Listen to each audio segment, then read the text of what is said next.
शिक्षक श्री रणवीर जी पीसीबीटी विशेषज्ञ, श्री विकास PhD scholar economics विभाग से, और प्राकृतिक खेती करने वाले प्रगतिशील किसान भाइयों, किसान समुदाय एवं कृषि विभाग और कृषि विज्ञान केंद्र के अधिकारी कर्मचारी, आप सभी का बहुत बहुत स्वागत है आज के कार्यक्रम में। कार्यक्रम की कड़ी को आगे बढ़ाते हुए मैं विशिष्ट अतिथियों के स्वागत के लिए श्री कौशल ठाकुर सर जी को आमंत्रित करते हूँ कि श्री ताराचंद बेल जी के स्वागत के लिए पुष्पगुच्छ से उनका स्वागत करें।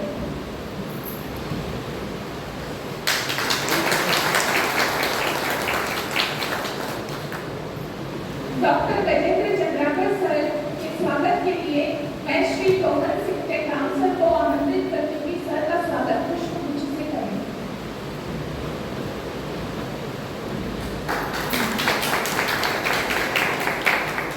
डॉक्टर सुनील अग्रवाल सर के स्वागत के लिए सब उपस्थित नहीं हैं आज के कार्यक्रम में।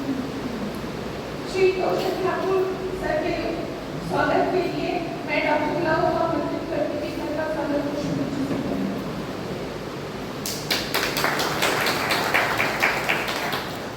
श्री वी.के. टंडन सर के स्वागत के लिए मैं श्री टोकन सिंह टेकाम सर से अनुरोध करती हूँ कि उनका स्वागत पुष्पगुच्छ से करें।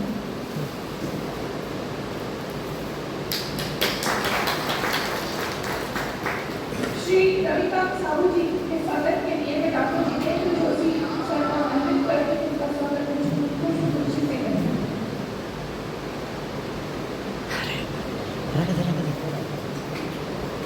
श्री रणवीर जी के स्वागत के लिए मैं डॉक्टर लव को आमंत्रित करती हूँ।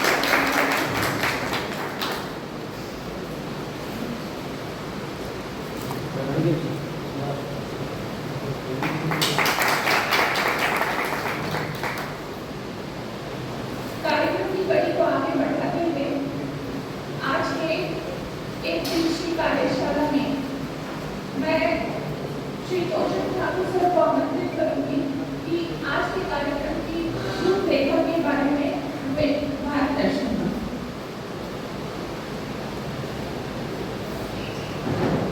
धन्यवाद। आज के कार्यक्रम जो कि ताराचंद बेल जी करनी, जिसको हम लोग पीसीबीटी के नाम से जानते हैं, जो प्राकृतिक खेती का एक उन्नत की परंपरागत ज्ञान सभ्यता जी हैं, उनके द्वारा विकास किया गया है। और इस तकनीक का हमारे किसानों के बीच में प्रचार प्रसार के लिए हमारे बीच उपस्थित सम्माननीय श्री ताराचंद बेल जी का हार्दिक स्वागत करता हूँ।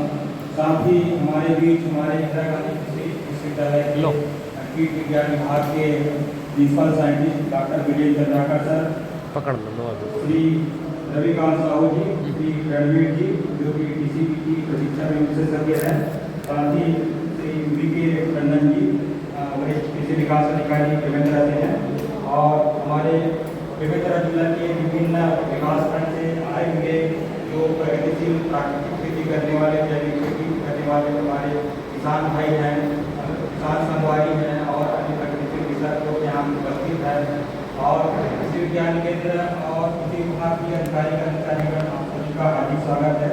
जैसे कि आप लोग को विदित हो चुका है कि आज का जो कार्यक्रम है वो ताराचंद बेल की तकनीक पीसीबीटी के बारे में कार्यशाला प्रशिक्षण के रूप में आयोजित है। और जैसे कि वर्तमान में हम लोग खेती के जो अपन परंपरागत खेती से अपना हरित क्रांति से मिलते हुए आधुनिक कृषि तक हम आए हैं, और इस दौर में हमारा जो अपने पूर्वज के समय से जो हम लोग खेती बाड़ी देखते हुए आए हैं, और आज जो खेती बाड़ी हम लोग अपना के रखे हैं, किस प्रकार से हम लोग विकास की जो दिशा में हम लोग आगे बढ़ रहे हैं और किस प्रकार के चुनौतियों का सामना किए हैं और कर रहे हैं, आप सभी को बताने की जरूरत नहीं है, आप उसके अनुभवी हैं। और वर्तमान में जिस प्रकार हम लोग खेती में अपना अंधाधुंध जो बाजार उपलब्ध है हमारे लिए, उसको अपनाते हुए अपने सुविधा को देखते हुए आगे बढ़ रहे हैं। उसमें वर्तमान में हम लोग को बेहतर चिंतन मनन करने की जरूरत है कि हमारा भविष्य कैसा होना चाहिए। हम अपना आने वाला जो जनरेशन है उसको किस प्रकार का खेती और खेती का भविष्य हम देना चाहते हैं, उस बारे में हमको चिंतन मनन करना जरूरी है। और यदि हम देखते हैं तो हम पाते हैं कि हमारा जो भविष्य का खेती है वो जैविक खेती से होते हुए प्राकृतिक खेती ही है। और यदि हम अपने वर्तमान जो खेती की जो पद्धति है उसमें संतुलन नहीं अपनाएंगे और उस संतुलन को अपनाते हुए भविष्य की ओर हम लोग प्राकृतिक खेती पर आगे बढ़ेंगे नहीं, तो खेती का जो बोलना चाहिए जिसको हम सस्टेनेबल एग्रीकल्चर टिकाऊ खेती बोलते हैं, जो हम लोग का सपना है कि आगे हम उस दिशा में बढ़ें कि हमारा खेती लाभप्रद हो। क्योंकि कोई भी तकनीक अपने आप में सफल होता है, उत्पादन हम अधिक से अधिक कर सकते हैं, लेकिन उस अधिक से अधिक उत्पादन लेने के पीछे यदि हमारा खर्च इतना हो जाता है कि हमारे पास कुछ बचे नहीं, या फिर उस उत्पाद को हम अपने दैनिक जीवन में अपने जो होना चाहिए कि जो खान पान है उसमें शामिल करते हुए यदि उस अनाज का आहार का हम ग्रहण करते हैं और वो हमारे स्वास्थ्य के लाभप्रद न रहे, तो ऐसे खेती और उसके उत्पाद के बारे में हमको चिंतन वर्तमान में करना जरूरी है। यदि हमको हमारे खेती का स्वस्थ जीवन चाहिए, स्वस्थ धरा चाहिए, स्वस्थ मिट्टी चाहिए और उसको हम लोग अनाज के रूप में ग्रहण करते हैं उसके उत्पाद को, तो हमारा स्वास्थ्य भी स्वस्थ होना चाहिए, उसके बारे में हमको चिंतन मनन करना है। तो आज हमारे बीच जो शख्सियत उपस्थित हैं श्री ताराचंद देवी, उनका जो अनुसंधान मतलब 150 से अधिक उनका बहुत प्रकार के शोध हैं, उसके उत्पाद तैयार हैं, उसके बारे में हमको जानना है और इसीलिए आप सबको यहाँ आमंत्रित किया गया है।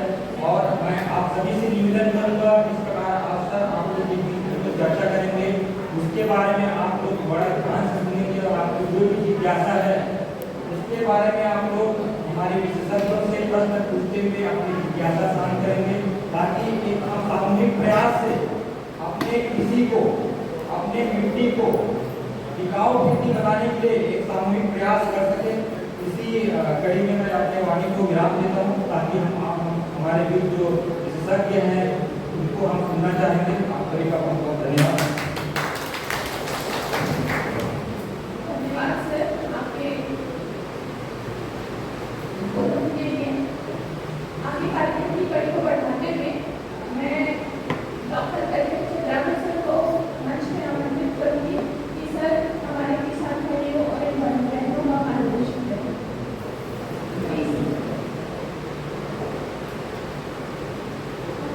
कृषि विज्ञान केंद्र बेमेतरा में आज एक दिवसीय कार्यशाला उपस्थित देश के 73 विश्वविद्यालय में से एक ऐसा विश्वविद्यालय इंदिरा गांधी विश्वविद्यालय जो अपने अध्यापक और वैज्ञानिक नियुक्त होते हैं, उनके अलावा जो यूजीसी का गाइडलाइन है, यूजीसी के जो निर्देश है उसके आधार पे ऐसा विश्वविद्यालय है जो सबसे पहले किसी ऐसे मनीषी को जो जैविक खेती के मार्गदर्शक है, बोला है, उनको प्रोफेसर ऑफ प्रैक्टिस नियुक्त किया है। आज बेमेतरा में आपको पाकर हम लोग हर्षित है, किसानों की ओर से, केंद्र की ओर से, इंदिरा गांधी विश्वविद्यालय की ओर से आपका हार्दिक अभिनंदन एवं स्वागत करते हैं। इस कृषि विज्ञान केंद्र के प्रमुख श्री भूषण ठाकुर जी, टंडन साहब, आए हुए पीसीपीटी के विशेषज्ञ रणवीर जी, प्रशिक्षक रविकांत साहू जी, हमारे साथी विकास कुनावत जी, और यहाँ पे जो किसान हैं जिनका बचाने की कोशिश कर सकते हैं वही पटेल जी, हमारे पीसीपीटी के टीकाराम जी, पीलाराम जी और बहुत जन किसान बने। मैं अपन बात में यही रखना चाह रहा हूँ कि हम जैविक खेती काबर नहीं करें और करत रहे तो हम मतलब अनुसार तो सबसे पहले चीज आती है कि उत्पादन कि रासायनिक में ज्यादा उत्पादन मिलते हैं, जैविक में कम उत्पादन मिलते। ये भ्रम खत्म करने वाला कोई है प्राकृतिक खेती के माध्यम से, वो आदरणीय ताराचंद देव जी है। वो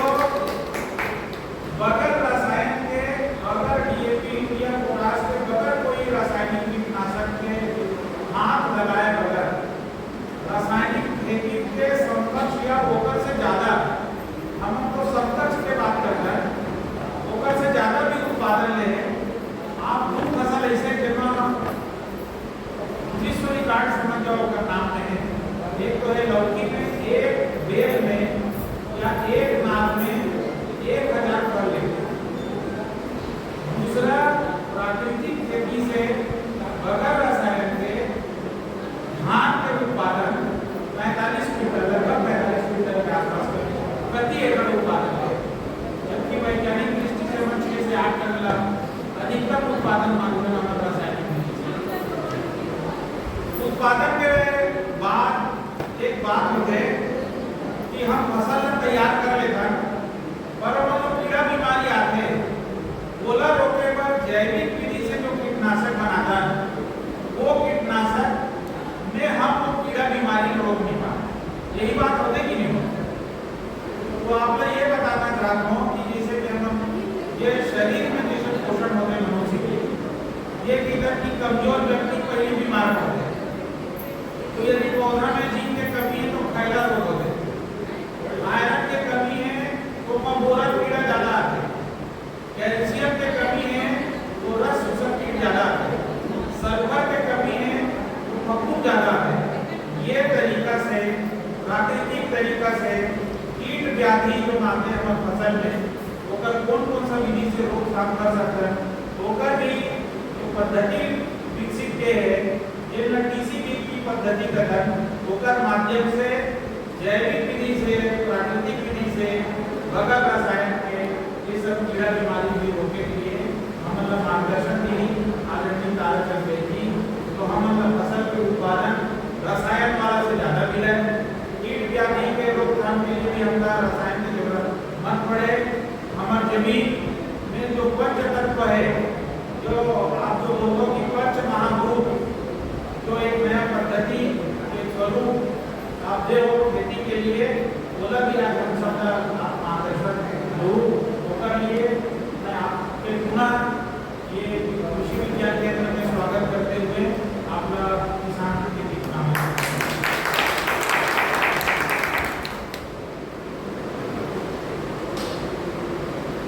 आवाज अच्छी नहीं आ रही है।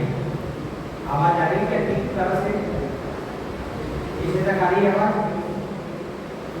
अच्छा, अभी आवाज आ रही है क्या? अब आवाज आ रही है? अभी भी आ रही है। ठीक, इसी से बात करता हूँ। हमारे टीसीबीटी के विशेषज्ञ हैं हरवीर जी, है ना? ये विषय रखेंगे, आप इनके संपर्क में हैं। और टीसीबीटी के अभ्यासक प्रैक्टिशनर ये आपके छत्तीसगढ़ के ही हैं, रवि साहू जी महासमुंद जिले से हैं। ये लगभग मेरे 5-6 साल से मेरे संपर्क में हैं और इनको सब आता है, तो इनका भी आप नंबर आप दे दीजिएगा, ठीक है? अब ये बताओ यहाँ पर कि टीसीबीटी से प्राकृतिक खेती करने वाले पूरे मतलब पूरा 100% कितने किसान हैं? एक तो हीराराम जी हैं और कौन खड़े हो जाओ जो है, एक है आप ही हैं, दो आप ही हैं कि क्या लगाया?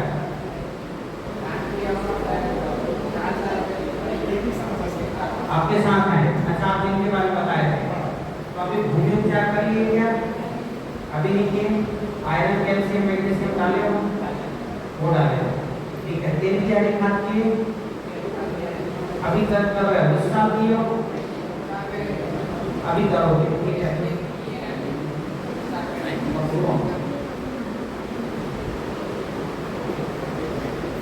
ठीक है, कौन सा गाँव आपका?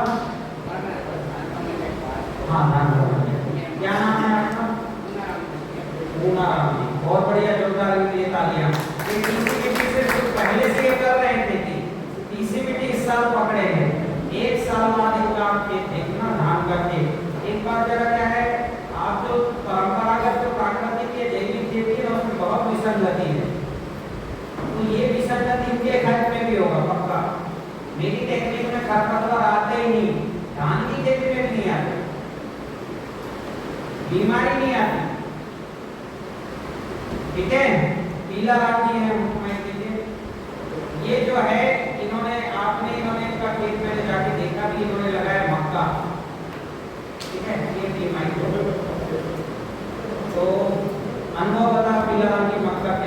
ये माइक पूछा हुआ है।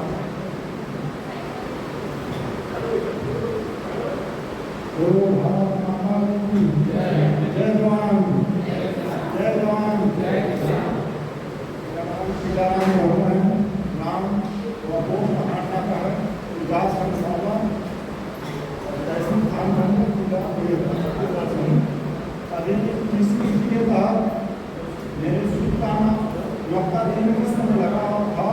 अभी 2 दिन से कटाई हो गया था और तो अभी दूसरा राउंड था, उसमें एक बार स्पीकर दिया हूँ किसी के तहत ब्रिज और स्पीकर के थ्रू जो भी देना है वो दिया हूँ। इसमें एक ट्यूशन भी लगा और एक सुनने का भी लगा।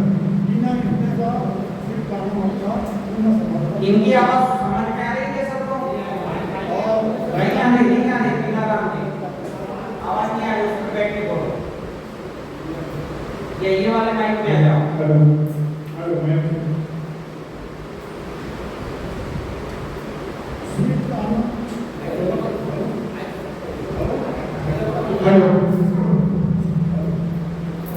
पांच जने चल जाओ, इसी से बोलो, इससे बैठ के बोलो आराम से।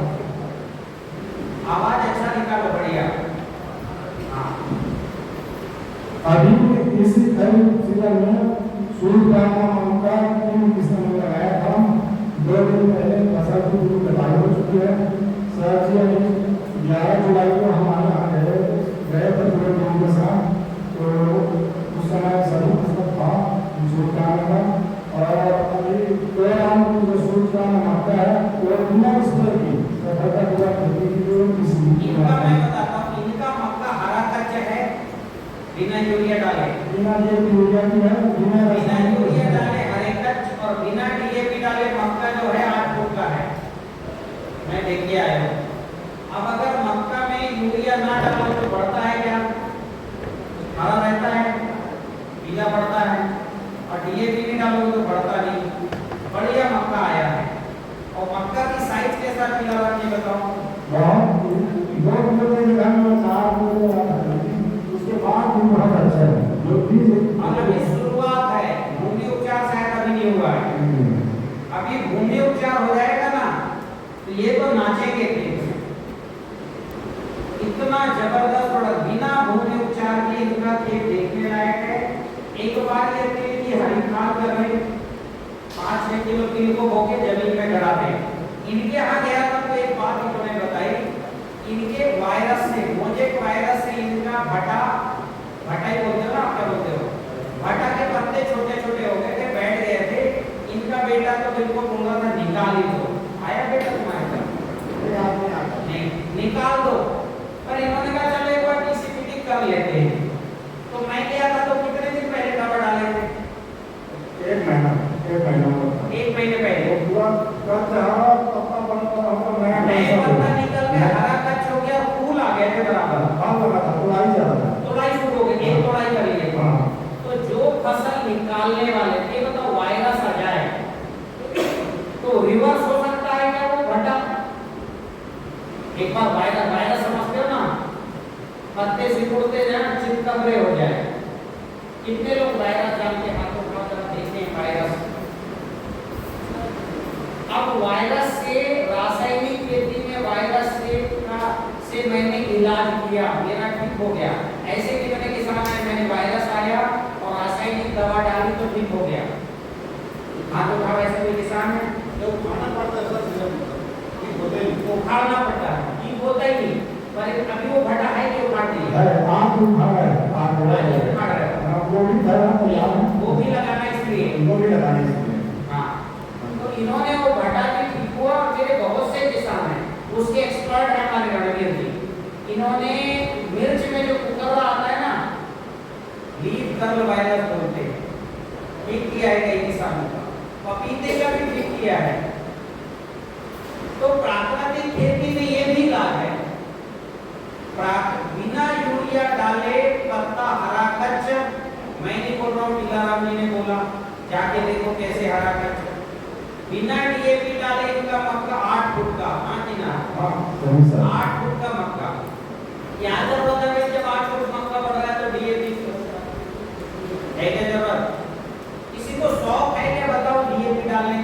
नहीं जाना साहब, मेरा तो मन नहीं करा। है किसी का शौक? और इस साल तो डीएपी भी नहीं मिल रहा, यूरिया में भी नहीं मिल रहा, हर साल कटौती हो। तो आप सौभाग्यशाली हो कि हमने 20 साल जो मेहनत की उसका मक्खन आपको दे रहे हैं। और ये देने का काम इंदिरा गांधी कृषि विश्वविद्यालय ने किया, उनकी टीम ने और केवीके ने किया, तो उसके लिए उनके लिए जोरदार बधाई देती और ताली बनता है। यदि आप जो है IGKV रायपुर यदि मुझे प्रोफेसर नियुक्त नहीं करता तो आप सब एकदम से मिल पाते क्या? नहीं मिल पाते। पीला रामनी से आपका परिचय हो सकता है 10 साल बाद हो, तब तक आपकी मिट्टी पूरी खराब ही होती है। तो एक बार भूमि उपचार कर लो, आपको TCBT प्राकृतिक खेती में जोताई नहीं करनी पड़ेगी। किसी भी फसल में, चाहे धान लगाओ, चाहे गेहूं लगाओ, चाहे मूंग लगाओ, चाहे मक्का लगाओ, ज्वार बाजरा लगाओ, चाहे सब्जी लगाओ, क्या नहीं करना पड़ेगा? जुताई। क्या नहीं करना पड़ेगा? जोताई। और खरपतवार भी 2-5% आएगा, उससे ज्यादा नहीं। ये बताओ कि खरपतवार लगातार बढ़ा है कि घटा है?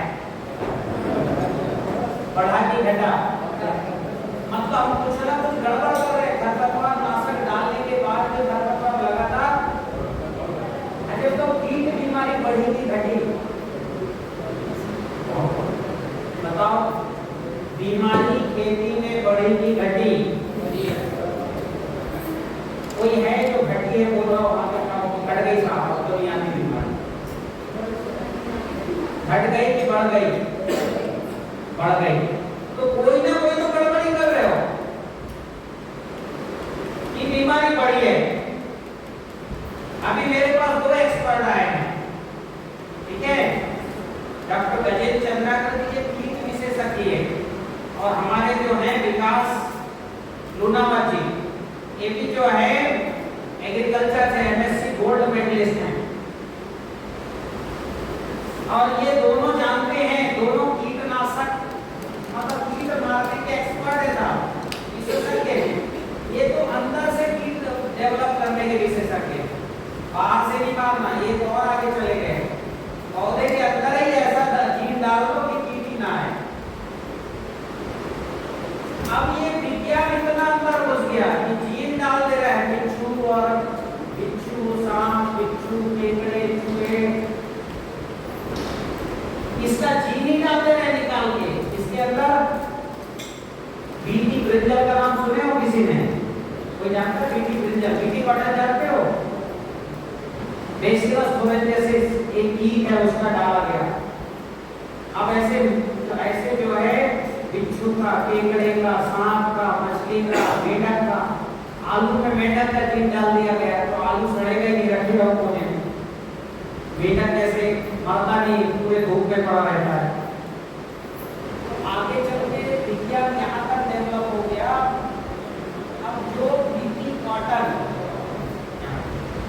बीटी कॉटन आया था पहले, उसमें भी नहीं आ गई, तो डॉक्टर साहब को दूसरा बीटी निकाले, क्यों आ गया? फिर भी आ गया। मतलब जिसमें नहीं आएगा बोल के दिए थे, उसमें भी फिर वही आ गया। तो आप जितना बढ़ते जाओगे आपका खर्चा पड़ेगा। पहले बीज घर का था, तो बीटी आ जाए तो आप डिपेंड हो। पहले केवल जो है ना 25 किसी की वो पाउडर आती थी, क्या बोलते हैं पाउडर, जिसमें पाउडर एल्ट्रीन, वो पाउडर छिड़कते थे। फिर 50 इसी का आया, फिर वो जो है क्लोरोपाइरिन के पास आ गया, खाएगा तो मर जाएगा। फिर इमामेक्टिन आएगा, खाएगा तो उसका जीभ फट जाएगा, फिर पेट फट जाएगा। फिर कोराजिन आएगा, सूखेगा तो फेफड़ा फट जाएगा। तो फेफड़ा फाड़ के, पेट फाड़ के या जीभ फाड़ के मारे, अब वो सबका रेजिस्टेंट ले गया। अब जीभ भी नहीं फटेगी, फेफड़ा नहीं फटेगा, अब कौन सा जहर आएगा? तो उधर जितना जाओगे उतना ज्यादा खर्चा भी होगा और रिस्क भी बढ़ेगा। आप बताओ, जहर डाल के उगाओगे तो जहर आप खाओगे कि नहीं खाओगे? फिर एक बात बताओ, पौधा बीमार होगा तो आप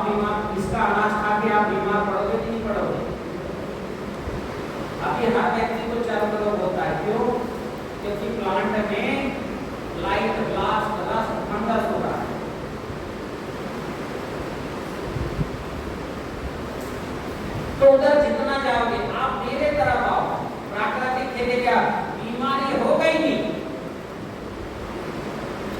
अभी ये शुरुआत की है पीलाराम जी। पीलाराम जी ये बताओ बीमारी में कितनी कमी आई तुम्हारे यहाँ? शुरुआत की अभी भूमि उपचार नहीं की। अभी तो सर सुल्तान में फार्मेसी अवेलेबल ऑर्गेनिक काफी जो दवाई बनाई है उसका रीजन नहीं लगा जीव के दूध में है उसमें कितना परसेंट तुम्हारे घटा घटा है सर घटा है ना? बढ़ा तो नहीं, भाई पूरा घर का हुआ नहीं उसमें कीट नहीं हुआ दूसरा नहीं हुआ कोई नहीं, कुछ नहीं पहली बार नहीं। पहली बार नहीं और जोरदार ताली। और अभी तो शुरू नहीं किए। और हाँ सुनना नहीं उसमें काना जीवन में लगा है अभी पहले वाला तो एक महीने से ज़्यादा हो करते हैं उसमें घास भी हो गया है और मिट्टी चारों से ऐसा मकान जैसा भी दिखना शुरू हो गया है। मतलब खरपतवार भी कम हो गया। देखो ये अभी मेरे तरफ चलना शुरू किया है और कीट भी कम हो गए। अब मुझे समझ में आ रहा था 10-20% कम होगा, पर ये तो 80% कम बता रहे हैं, है ना? फिर खरपतवार भी कम हो गए। तो आप प्राकृतिक खेती के तरफ आओ।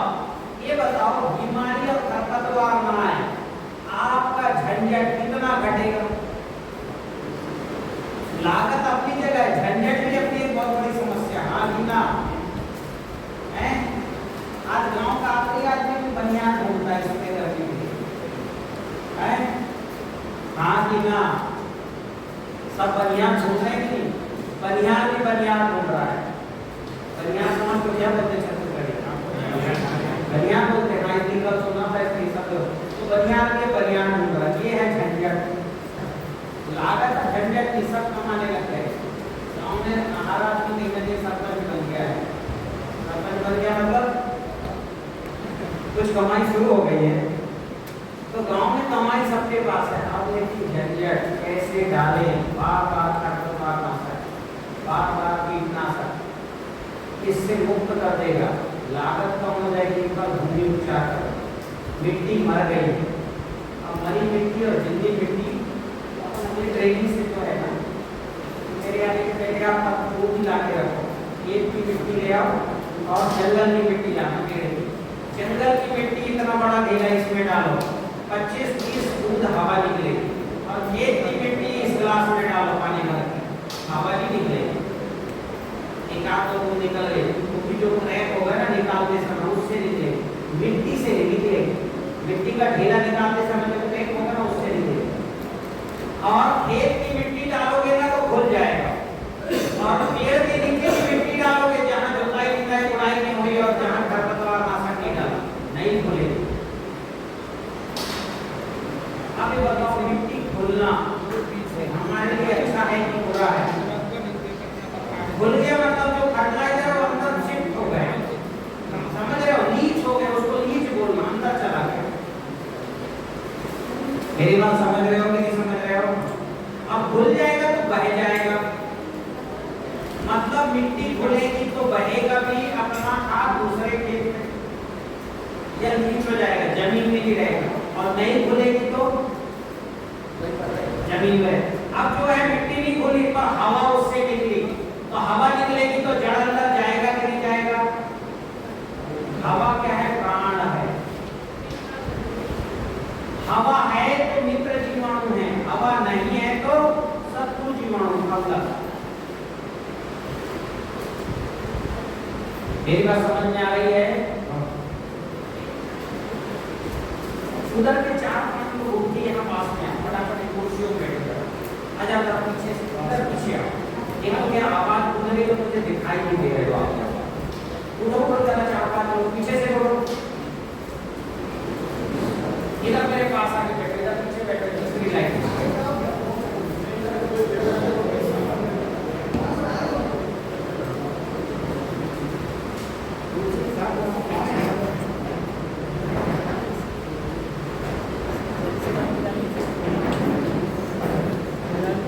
दादा मेरी आवाज सुनाई दे रही है आपको? पक्का? ये कुछ पंखे बंद करो।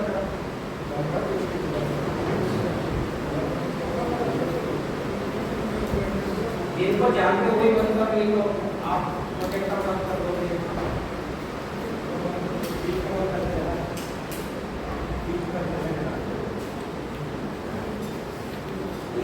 ऊंचाई ज्यादा होना था। एक पंख है हमारा चलने दो, अब उधर दोनों का बंद कर दो और बीच में ये चालू रखो, वो बंद कर दो, ऐसे कुछ करो। आप देखो थोड़ा ठीक लग रहा है आवाज, आप सुनाई दे रही है बढ़िया? हाँ, मुझे बोलने में ज्यादा ताकत लगी है तो आपको सुनने में ज्यादा लगी। तो देखो भाई, मैं जो है सारा सक्सेस स्टोरी आपके सामने बता रहा हूँ। ऐसा नहीं बता रहा हूँ कि मैं आपको मध्य प्रदेश से दूर की बात नहीं बताऊँ, आपके जिले में सफल किसान है। तो आप क्या है, आप किसी भी प्राकृतिक खेती की तरफ जाओ, आपको जुताई नहीं करना, निंदाई नहीं करना, गुड़ाई नहीं करना, और खाद आप घर में बना लोगे। और कैसे कैसे खाद बनाओगे? ग्लूकोज बनाओगे, जो आज तक नहीं दिए पौधों को। किसी ने ग्लूकोज दिया क्या? मैं 70% पौधे को ग्लूकोज बनाना सिखा के जाऊंगा।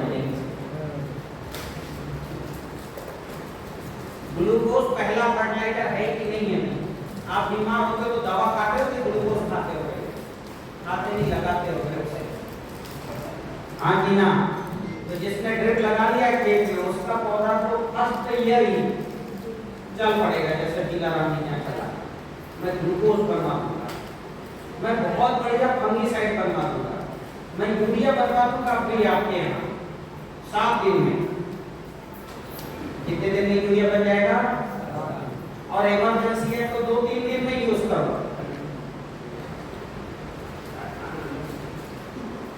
तो कौन कौन तैयार है घर में यूरिया और डीएपी बनाने?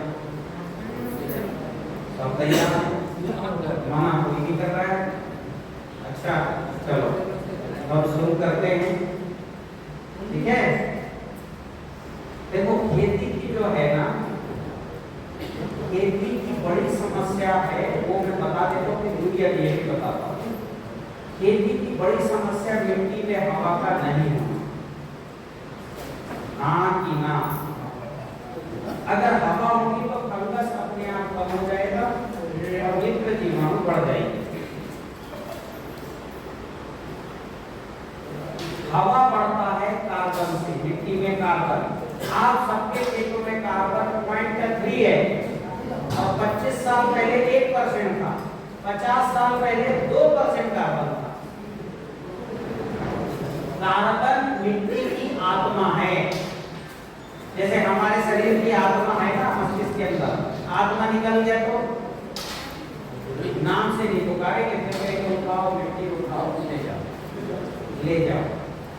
तो वैसे ही स्टेज में पहुंच गया 0.3, 0.2 होते ही खेत बन जा, 0 होते ही आखिरी सांस चल रही है और 0.5 ले जाओ, मिट्टी हो गई। अब वो 200 साल बिजली हो, कितने साल? 200 साल एबंडेंट कहलाता है वो मिट्टी। और यूरोप में होता है, यूरोप में जो है 60-70 साल खेती करते हैं और उसके ऊपर फूटा लगा देते हैं एबंडेंट अनुपयुक्त, और वो किसी का खेत नहीं रहता, छोड़ देता है 200 साल। अब वहाँ खेती बहुत ज्यादा है, लोगों का 2-2000 एकड़ है, तो 100-200 एकड़ खराब भी हो गई जमीन तो क्या करना है? अगर तुम्हारे बच्चों को जमीन नहीं मिली तो मैं गारंटी देता हूँ चपरासी की नौकरी भी नहीं मिल रही, क्योंकि जनसंख्या इतनी बढ़ चुकी होगी कि एमएससी पीएचडी वाले भी कहेंगे भैया उसको नौकरी मिल जाए। नौकरी केवल 2 जगह से धन मिलता है, गाय के पेट से और भूमि के पेट से। गाय के पेट से दूध निकाल के पी के जी लोगे, दूध दही खा के जी लोगे, और भूमि के पेट से अन्न फल निकलता है, समझ रहे हो? तो भूमि खराब हो गई तो धन वहीं से निकलता और कहीं से नहीं निकलता। बाकी जगह व्यापार होता है धन का, पैदा कितने जगह से होता है? तो आप आखिरी पीढ़ी हो, बचा लो आखिरी पीढ़ी, आपका बच्चा नहीं बचा सकता। 35 साल के व्यक्ति के लिए मेरा आग्रह है, आप आखिरी व्यक्ति हो इस खेती के मालिक।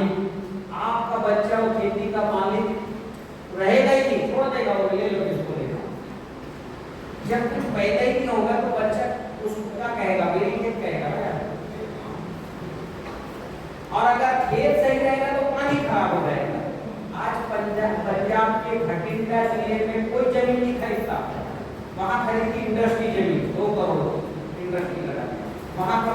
नहीं होता, बाहर का पानी आता है पूरा शहर में। और वहां का पानी पिएंगे तो कैंसर हो रहा है। और वहां का गेहूं सब आपके पंचायत में आता है, कोटे में। अब जो मजदूर वो कोटे का गेहूं खा रहा है वो मजदूरी के काम कहीं नहीं रहा, वो तो फावड़ा ही उठा सकता 4 घंटा। हाँ कि ना? तो वापस मैं विषय में आता हूँ। आप आखिरी वीडियो, इसलिए मेरी बात को सुनो और आज ही लौटने की कसम खाओ दिल से, ठीक है? मैं गारंटी देता हूँ आपकी जमीन 6 महीने में, और कुछ लागत आएगी जमीन सुधारने, ऐसे नहीं कि बिना पैसे के सुधर जाएगा। मरी हुई चीज को जिंदा लाना है। यहाँ तो आदमी को थोड़ा सा अल्सर हो गया तो आप जो है हॉस्पिटल में जाएगा 2 लाख दे के आएगा, हार्ट की बीमारी हो गई तो 5 लाख दे के आता है।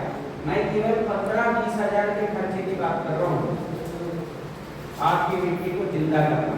उसके बाद हर सीजन में 10,000 बचेंगे खरपतवार के और कीटनाशकों, और उपज बढ़ेगी,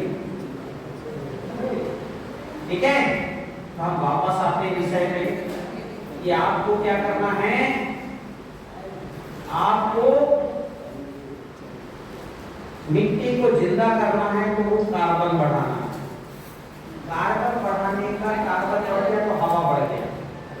अपने आप वहां की मिट्टी रखोगे ना तो 50 बूंद हवा आएगी। मेरा एक किसान है कोरबा का, उमा शंकर कोराम, उसका नंबर भी आपको दे देंगे। उमा शंकर कोराम, उसने 2 पौधों से 35 किलो हल्दी निकाली, इतना बड़ा गट्ठा हल्दी का। और कृषि विभाग के सामने खोदा, उसकी वीडियो डाला। कितने लोगों ने वीडियो देखा? तो उमा शंकर कोराम केवल 2 लोग हैं। 33 किलो हल्दी,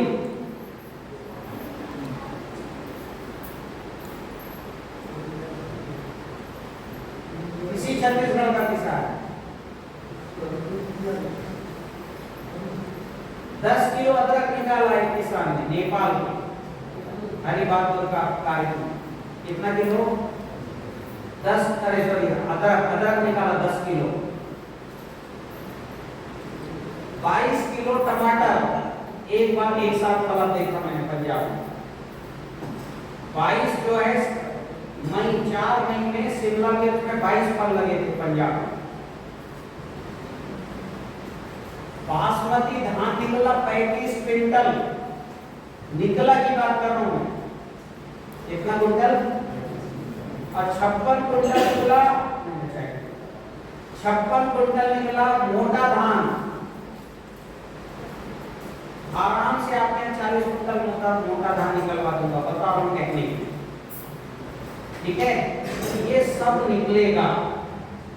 सब क्या है कि हवा बढ़ाना। अब मिट्टी में हवा कब बढ़ेगा? जब कार्बन बढ़ेगा। कार्बन बढ़ाने के 3 उपाय हैं मेरे पास। पहला उपाय है तिल की हरी खाद। किसकी हरी खाद? तिल्ली, जानते हो तिल्ली? मिल जाएगा, बाजार की तिल्ली भी चलेगी जो पॉलिश ना हुआ। 5 किलो तिल्ली 1 एकड़ में फेंको, सिंचाई करो। जब फसल इतनी आ जाए 35-40 दिन में, तब उसको रोटावेटर से, कल्टीवेटर से, जैसे भी करके 2-3 जुताई करके बढ़ाओ। कोई मैंने भारी काम बताया क्या? ये जिंदगी में 2 बार बढ़ा बस। आपकी जिंदगी में खेत कितनी? कोई कठिन काम है? कोई भी सीजन की एक आध सीजन का कम ज्यादा करके 35-40 दिन की पीली जमीन पे गड़ाना कर लोगे। दूसरा मेरा फार्मूला हाई-सीएन रेशियो घोल।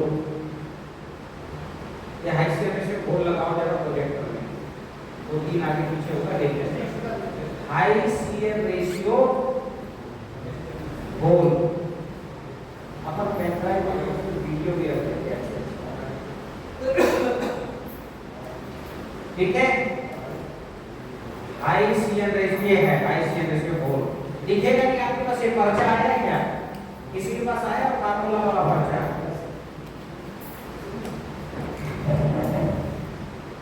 ये आया है वो आप लोग दे दो, मुझे नहीं। कितने लोगों के पास ये पर्चा है?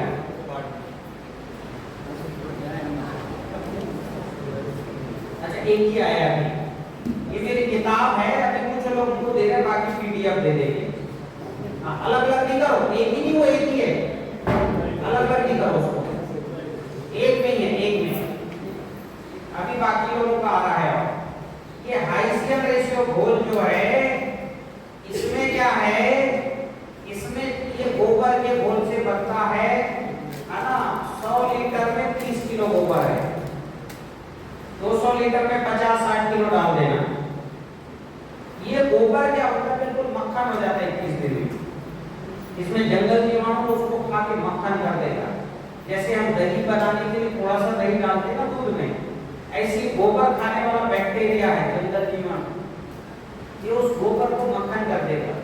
46 से 50% उसमें कार्बन होता है, और वो कार्बन है जो मक्खन में, मतलब उस मिट्टी से कभी नहीं उड़ेगा। आप जो घोड़ी का गोबर डालते हो ना, घोड़ा का गोबर, वो हो जाता है 1 साल में। तो आपको ये मक्खन करना है गोबर को। और क्या है भाई, इसमें जो है अन्नद्रव्य रसायन है, इनका नाम बताऊंगा। इसमें जो है जड़, धान की जड़ इतनी लंबी करने वाले बैक्टीरिया है।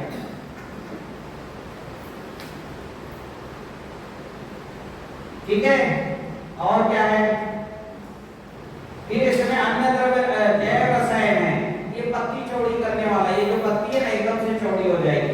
ये जड़ जो है ना 1.5 फुट लंबी होती है मेरी टेक्निक से, कम से कम। अभी 8 इंच है, देखो ये है, पूरी जड़ 1.5 फुट की रहेगी इसकी। जब पूरी जड़ 1.5 फुट की रहेगी तो इसके कण से बढ़ेंगे कि घटेंगे? हाँ कि ना? बढ़ेंगे ना। हाँ, ये 2 पौधा लगा है। अब क्या है, जड़ बढ़े रहेगी। अभी देखो इसमें कितने कण से दिख रहे हैं, ये सिंगल पौधा है, इसमें भी 2 है। अभी देखो इसमें 1 2 3 4 5 6 7 8 9 कण से। लेकिन जब इसका धान काटेंगे ना, तो इसमें केवल इतने ही कण से रहेंगे, ये सब निकल जाएंगे। एक ये निकल जाएगा, ये दूसरा निकल जाएगा, ये तीसरा नहीं रहेगा, ये रहेगा, ये निकल जाएगा, ये 3 कण से मिलेंगे बस। अभी तो पूरा खेत हरा भरा दिखता है 35 कण से, लेकिन धान काटते तो 4 ही कण से आ रहा है। हाँ कि ना? उसका कारण है जड़ पड़ जाती है। ये हाइब्रिड धान है, कौन सा धान है? महामाया है। महामाया की जड़ जो है ना मोटी आती है, इसलिए इसकी जड़ सफेद है, और इसकी जड़ सफेद है इसलिए इसका प्रोडक्शन ज्यादा आता है। आपने जो धान लगाते हो ना, देसी धान जिसकी जड़ बारीक होती है, उसकी सब जड़ सड़ी होती है। जड़ ऐसी होना चाहिए, मोटी। आप अपने अपने खेत के धान की जड़ उखाड़ के देखो, लाल होगी, लाल जड़ सड़ी हुई होती है। देखो इसमें अंदर पूरी सड़ी जड़ है, देखो शुरुआत की जड़ निकली थी, फर्स्ट स्टेज की जो जड़ है सब सड़ी हुई है, देखो। तो पौधे भी निकाला, फिर ये भी सड़ जाएगी तो निकालेगा, आखिरी में जड़ जो है सारी सड़ जाएगी, तो 3 ही कण से इसमें दाना बनेगा। तो हाइसियन रेशियो कार्बन और नाइट्रोजन बढ़ाएगा। 5% नाइट्रोजन है, यानी घर में आप नैनो यूरिया बना रहे हो इस प्रकार का। जैसे स्प्रे करोगे 1 पंप में 4 लीटर डाल के फसल हरी कट। तो पहला है पीली की हरी का, दूसरा हाइसियन रेशियो। ठीक है, ये 2 फार्मूले बनाओ। तीसरा और एक फार्मूला है, वो है गोमय द्रव्य रसायन। ठीक है, उसमें गोबर की मात्रा ज्यादा और घोल डाल दो, और एयर टाइट, वो आप आजकल वो देखे हो अनएरोबिक बैग देखे हो ना, उसमें गोबर भर दो और एक आप जो है 2000 लीटर पानी डाल दो, 500-700 किलो गोबर भर दो और गुड़ डाल दो 50-60 किलो, पूरा डाइल्यूट हो जाएगा। ठीक है, तो गोमय द्रव्य रसायन। ऐसे 3 चीजों से कार्बन बढ़ता है। मुख्य 2 है हाइसियन रेशियो और आपका तेल की हरिका। दूसरी खेती की समस्या फंगस। जो भी फसल लगाते हो जड़ सड़ जाती है। जैसे धान की जड़ दिखती है, 1 महीने बाद निकालोगे इतनी जड़ स्वस्थ नहीं मिलेगी। और जहां पानी भरता है वो कई सुंदर की जड़ की सड़ी निकलती है। और ये जड़ क्या है, ये सब जो है ना रिसर्च वैरायटी जड़ मोटी की गई है। देसी धान की तो जड़ बिल्कुल पतली होती है तो वो सड़ाई जाती है, फंगस उसको जल्दी खाता है, इसलिए देसी धान लगाना बंद कर दिए। जड़ सड़ गई तो फसल ही नहीं होगी। हाँ कि ना? है बड़ी समस्या। ठीक है। तीसरी समस्या है ब्लाइट, ब्लास्ट और रस्ट। जबकि पत्ते में अगर जो है ब्लाइट आ गया, ब्लास्ट आ गया, रस्ट आ गया, इन सब का प्रतिरोधी किसमें है ना? ब्लास्ट और रस्ट का प्रतिरोधक क्षमता है इसमें महामाया कौन सी वैरायटी है? महामाया IR 36। इसमें ब्लाइट, ब्लास्ट, रोधी किसमें है? इसलिए उपज देती है। देसी धान लगाओगे तो उसमें ब्लास्ट आ जाएगा, ब्लाइट आ जाएगी और रस्ट आएगा तो पूरी फसल बैठ जाएगी। जड़ भी गई, पत्ती भी गई तो बाली भी निकलेगी। हाँ कि ना? इसलिए देसी धान बोना बंद कर दिया। भाई जड़ तो सड़ जाती है, पत्ती में भी ब्लास्ट और रस्ट आ गया तो फसल ही बैठ जाती है। चौथी समस्या फिर आपका तना छेदक है। जो आपको दिखता है इसकी भयंकर मानते हो, कोई तना छेदक आ गया, बाली दिखा दिया, वो दिख रहा है ना, ये जड़ दिख रहा है कैसा होगा, तो इसलिए आपको पता ही नहीं चलता। ब्लास्ट दिखता नहीं, सूक्ष्म है। तना छेदक दिखता है, बड़ी भी होती है और पूरा बाली सूखा दिखता है। तो ये तना छेदक की भी नर्सरी में आता है। इसकी इतनी बड़ी छोटी होती है मक्खी मादा, तो ये नर्सरी में ही छेद फूट से छेद करके अंडा देके मर जाती है। फिर वो अंदर ही अंदर जो है पौधा तो बढ़ते रहता है, तो पौधा उसको कवर कर देता है, पैक कर देता है छेद को, अंदर रहता ही नहीं। फिर वो धीरे धीरे बड़ी होती है, पहले थोड़ी खाएगी, फिर पूरा खा लेगी चारों तरफ, तो अंदर का तना खा गया भाई, जहाँ से भोजन जाता है तो सूख गया बाकी।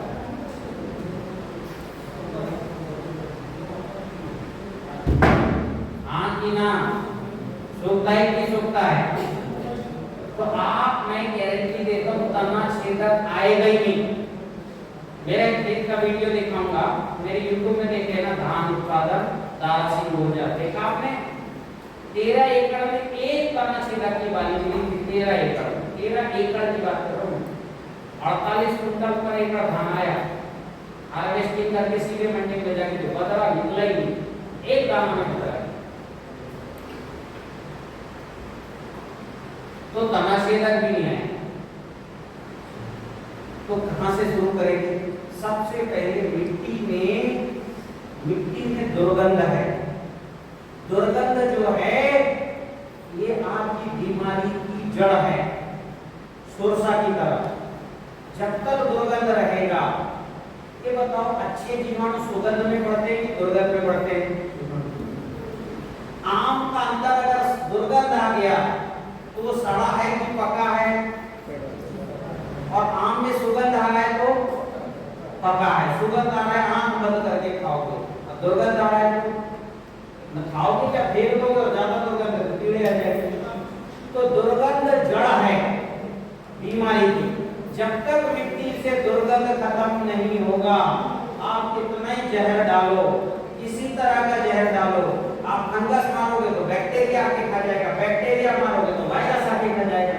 जब तक दुर्गंध को खत्म नहीं करोगे, बीमारी खत्म नहीं होगी। डालो कितना जहर डालना, जहर का रेजिस्टेंट ले लेता है प्लांट। पहले हमने वो इसी 25 इसी के जहर डालते थे, चमड़ी मोटी कर लिया। फिर हमने क्लोरोपाइरिक खाद डाला, उसने क्या किया, उसके ऊपर रोए निकाली इमली ने। फिर हमने वो जो डाला कि इमामेक्टिन की जीभ फट जाएगा, इमली ने जीभ को छोटा कर लिया, सीधे होंठ से खाया और वापस। फिर हमने वो जो है कोलाजिन डाला, तो इमली क्या करता है, देखते रहता है किसान कब ससुराल जाएगा।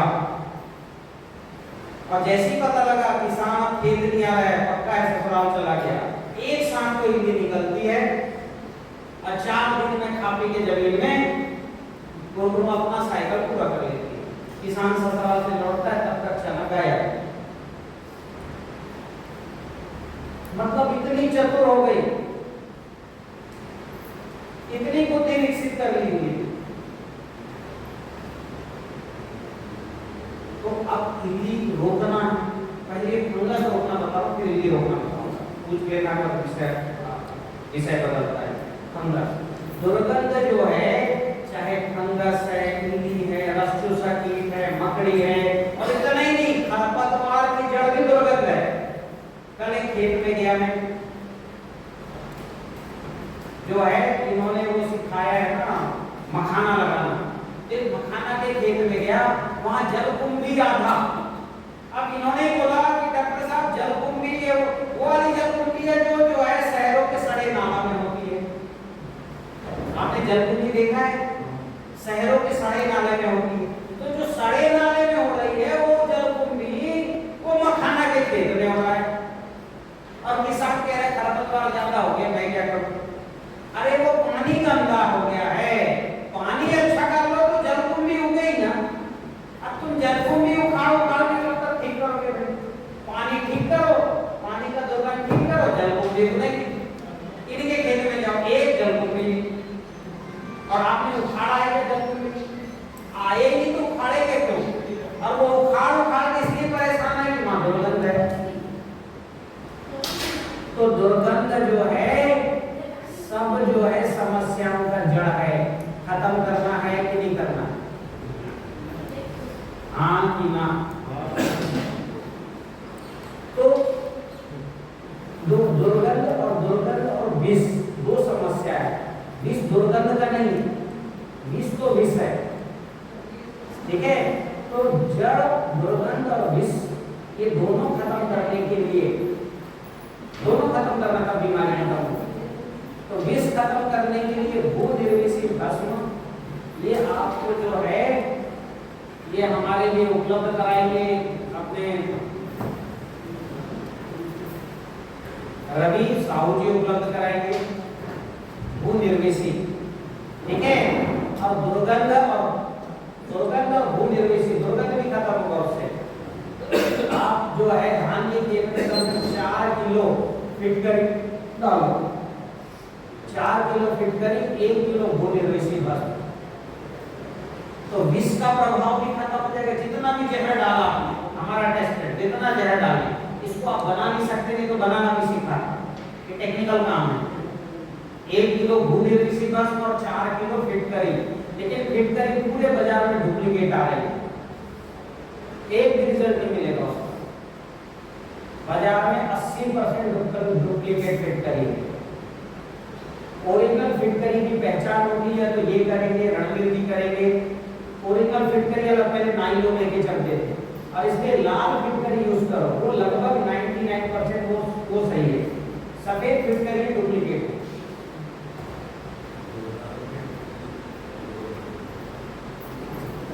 फिर लाओ उसको फोड़ो, बड़े बड़े नहीं डालना, पत्थर नहीं तो पत्थर डालोगे बड़े बड़े ढेले, तो जहां डालोगे वहां का माटी सूख जाएगा, पानी, ठीक है? तो आपको इतना भी डाल दो, जो जड़ सड़ रही है ना वो तो खैर सड़ेंगे, नई जड़ निकालेगा। और भूनिर्विषी भस्म क्या जड़ को भी बढ़ाता है, जड़ बढ़ाता है। एकदम से 7 दिन में लंबी लंबी जड़ मिलेगी अपनी धान में, और 10 कुंटल उपज बढ़ेगी एक ही काम से। दुर्गंध खत्म, यानी बीमारी, फंगस खत्म, और भूनिर्विषी विष खत्म करेगा, जड़ बढ़ा देगा।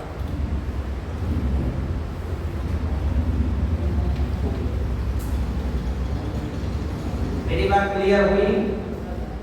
हाँ कि ना? हाँ।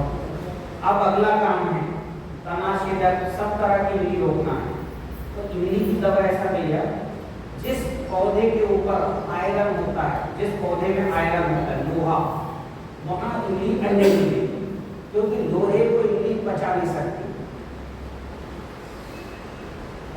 मेरी बात सुन रहे हो?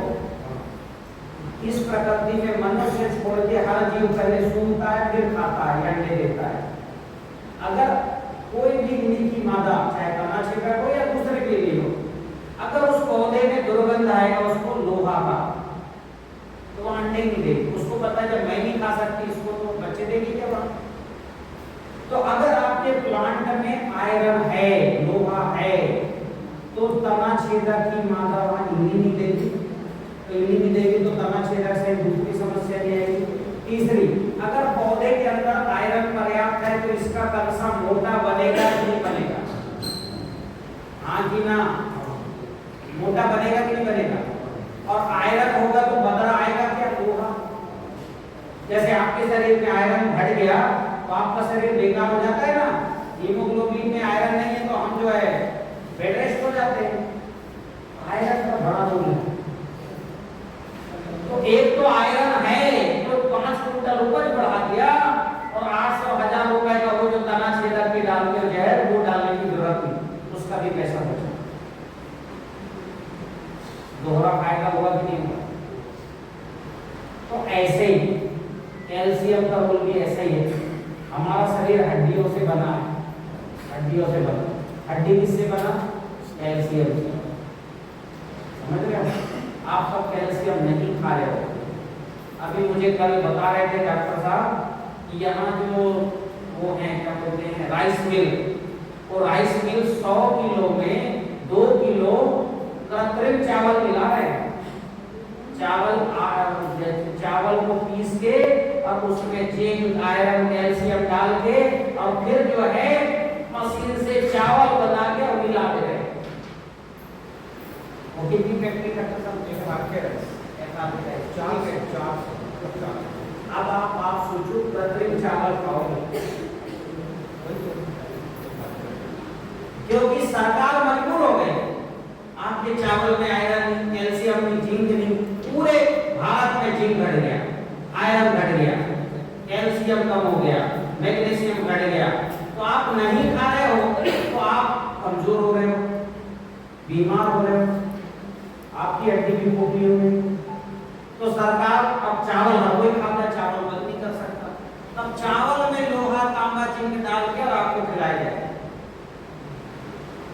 और इसका बकायदा कानून भी आ रहा है। एक कानून पाई चुका है, एक अलग से मसौदा ला रही है। अभी सरकार जो है हर आटे में बांस का पाउडर मिलाने वाली है। इसका क्योंकि बांस में न्यूट्रिशन होता है, घास है ना, ये घास में बहुत पावरफुल होता है। घास खा के दूध देती गाय भैंस, समझ रहे हो? घास खा के हिरन मोटा ताजा हो जाता है, तो उसको खा के सेहत होता रहता है। तो ये जो है अभी बहुत डिफिशिएंट। तो आप भैया ऐसे घास खाने से और ऐसा चावल खाने से बचना है तो मेरी बात मानो और अपने घर का खाओ, आप स्वस्थ रहो, आप नेचुरल। ये बताओ ऊपर से लोहा देंगे तो पेट कहीं ना कहीं खराब होगा कि नहीं होगा? लोहा तो इससे निकल के चावल में आना चाहिए ना, उसके अपने साइड इफेक्ट होंगे। अभी तो सरकार कह रही है उसकी अपनी अलग कहानी चलेगी। लोहा ज्यादा हो गया तो पेट में छेद हो जाएगी कई तरह के।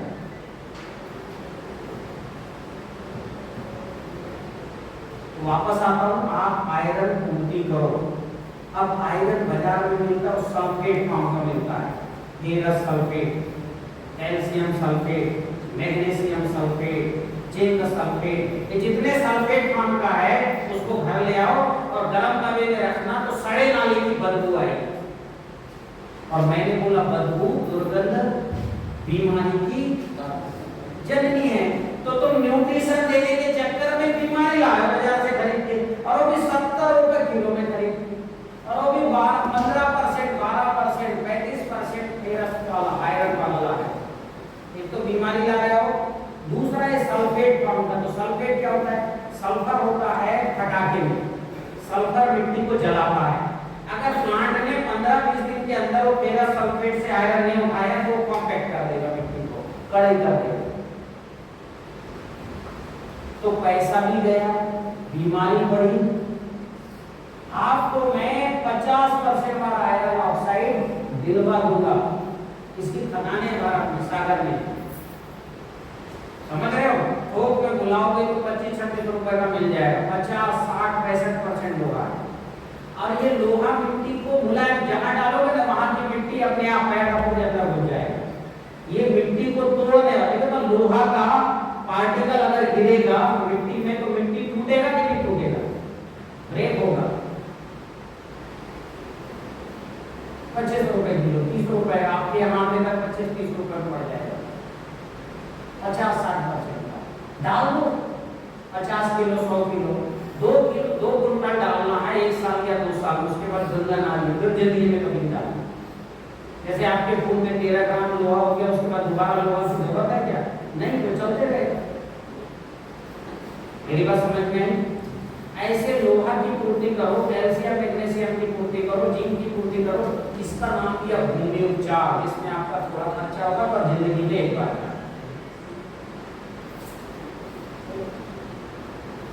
आपने मिट्टी में कार्बन बढ़ा लिया, लोहा बढ़ा लिया, कैल्शियम मैग्नीशियम बढ़ा लिया, अब मित्र जीवाणु बढ़ाना है। कौन से जीवाणु? जैसे आपके पूरे गांव में दही बनाना है आपको, और दही नहीं है गांव में किसी के पास, नहीं भी नहीं, तो आपके पड़ोस के गांव में जाना पड़ेगा कि नहीं जाना पड़ेगा? या तो दही बनाओ, वो विद्या विकसित करो, दूध से कैसे बनाते हैं, हमारे ऋषियों को आता था।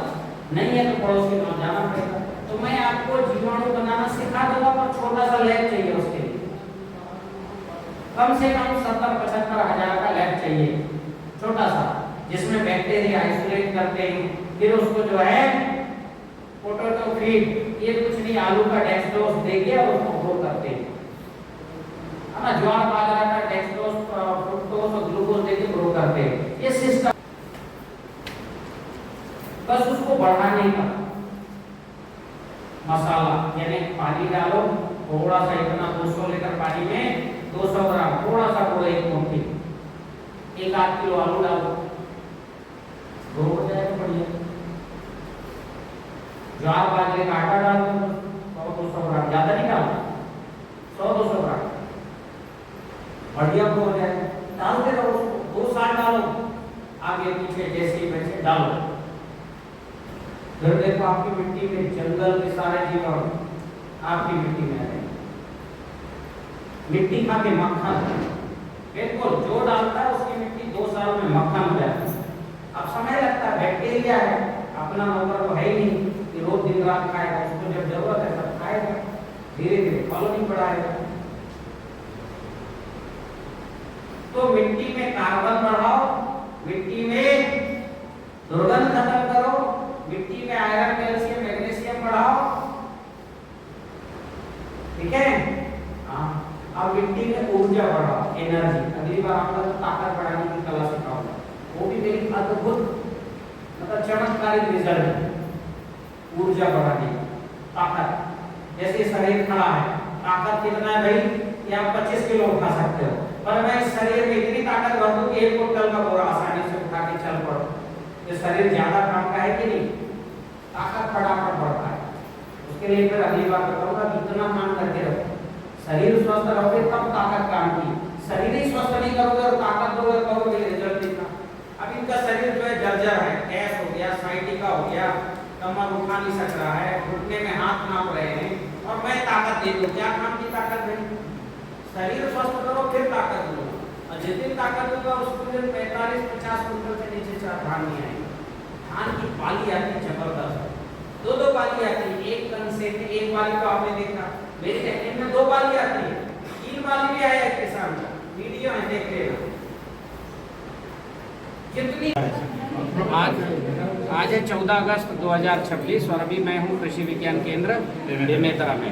हमारे कृषि विज्ञान केंद्र के प्रमुख वैज्ञानिक दोसन कुमार ठाकुर जी हैं। तो दोसन जी आपके जिले के किसान बना रहे हैं? हाँ सर, तुलाराम वर्मा जी है। बहुत बढ़िया, जोरदार इनके लिए तालियां। तो देखो यहाँ टीसीबीटी के सारे फार्मूले बन रहे हैं। ये जैव रसायन बन रहा है, इल्ली कीटनाशक वाला, ये फफूंद नाशक वाला बन रहा है, ये केले का जैव रसायन है, पपीते का जैव रसायन है, बेल का जैव रसायन पोटास के लिए, रस चूसक कीटों के लिए जो है ये बना है। और ये देखिए ये जो है छाछ द्रव्य रसायन है ना, ये अपना भूमि राजा बना है। अब इसकी ताकत चेक करना है, देखो ये चावल से बना है। अब ताकत चेक करना है तो मैं आपको बताता हूँ। जैसे ये क्या है, ये तांबा वाला छाछ हो गया, ये कौन ने बनाया था? रोहित, ये गड़बड़ी बनाए। तो अभी गड़बड़ी और सही का मैं आपको कराता हूँ ट्रायल। किससे कराऊँ? कोई युवा साइंटिस्ट आओ, आप आइए जी। आइए, देखो ये जो है ये ऊर्जा, मेरे सारे फार्मूले एनर्जी से चलते। एनर्जी बढ़ाने वाले हैं तो फसल अच्छा होगा, एनर्जी घटाने वाला है तो फसल खराब होगा। ठीक है, कोई भी अगर तांबे में, आज पूरे भारत भर में क्या है, तांबे में छाछ मिलाने की परंपरा है, वो गलत है। मैं वो बताना चाह रहा हूँ, ये रुके। तांबे में यदि हम गुड़ मिलाते हैं 10 लीटर छाछ में 1 किलो गुड़ तो सुगंध आएगा, और तांबे में छाछ मिलाएंगे तो दुर्गंध आएगा। और मैंने प्रशिक्षण में क्या बताया, दुर्गंध बीमारी का घर है, ऊर्जा घटाता है। ठीक है, तो अभी मैं खोल नहीं रहा हूँ, केवल इसका दुर्गंध इनको सुंघा दूंगा और ताकत देखिए। मुट्ठी बंद करो, ऐसे रखो हाथ, हाँ मेरे हाथ को रोको। अब मैं ऊर्जा का सामान्य प्रयोग कर रहा हूँ, IIT ने इसका IIT प्रयोग भी है। और ये ताकत रोको जी, मैं दबा रहा हूँ, आपको रोकना है, रोको, हाँ रोको, मैं दबा रहा हूँ, रोको। और ये मेरे ताकत को आसानी से रोक रहे हैं, आसानी से रोक रहा हूँ, कोई दिक्कत नहीं हो रही है। अभी ये जो है ये तांबा युक्त छाछ मैं खोल रहा हूँ और इसको केवल सूंघ लो।